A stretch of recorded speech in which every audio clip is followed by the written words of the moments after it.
Shalom, shalom, shalom, selamat pagi, salam sehat rohani dan salam sehat jasmani. Puji Tuhan, Tuhan telah mempercayakan satu hari lagi buat kita, Kamis 20 Januari tahun 2022. Tuhan Yesus baik dalam hidup kita, sebab Dia telah memelihara dan memberkati tidur malam kita. Maka sepanjang hari ini percayalah, Tuhan pasti akan terus memberkati hidup kita. Amin. Baiklah, sebelum kita melakukan semua aktivitas hari ini, izinkan kembali Tuhan bicara melalui renungan kita dalam melanjutkan pembacaan Alkitab satu hari satu pasal dari pembacaan 36 hari bersama kitab 2 Tawari. Doa saya, kesetiaan saudara dalam mengikuti pembacaan ini akan membuat saudara semakin bertumbuh dan berakar kuat di dalam Tuhan, mengalami perubahan karakter semakin serupa dengan Kristus. Amin. Hari ini kita telah berada di hari yang ke-12, maka saat ini kita akan membaca kitab 2 Tawari, pasal yang ke-12 ayat pertama sampai dengan ayat yang ke-16.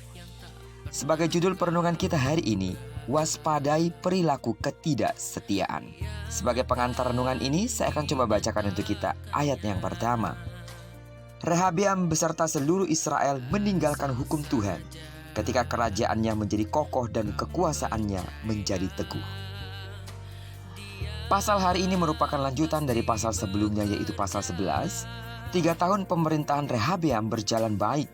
Ia berhasil memperkukuh kota-kota berkubu dan menempatkan kepala-kepala pasukan dengan segala persediaan senjata dan makanan. Dalam masa 3 tahun, terjadi perubahan sikap Yerobeam kepada Tuhan, yang telah memilihnya menjadi raja atas 10 suku. Salah satu contohnya adalah pemberontakan tatanan ibadah.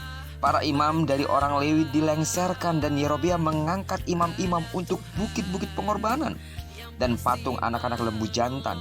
Orang-orang Lewi dan Israel yang setia menyembah Tuhan pergi ke Yerusalem dan memperkukuh kerajaan Yehuda. Setelah 3 tahun ketika kerajaan dan kekuasaan Rehabeam teguh, berangsur-angsur Rehabeam dan seluruh Israel meninggalkan Tuhan.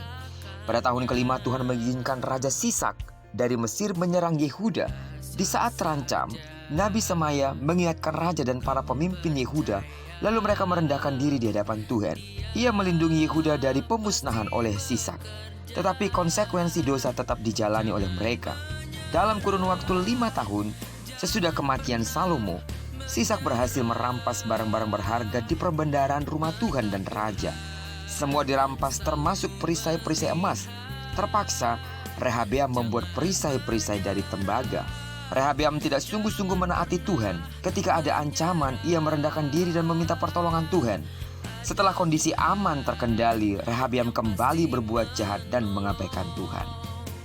Sidang jemaat Tuhan yang saya kasih dalam nama Tuhan Yesus, tahukah saudara bahwa banyak kali kesungguhan hati dan ketekunan mencari Tuhan terjadi karena situasional.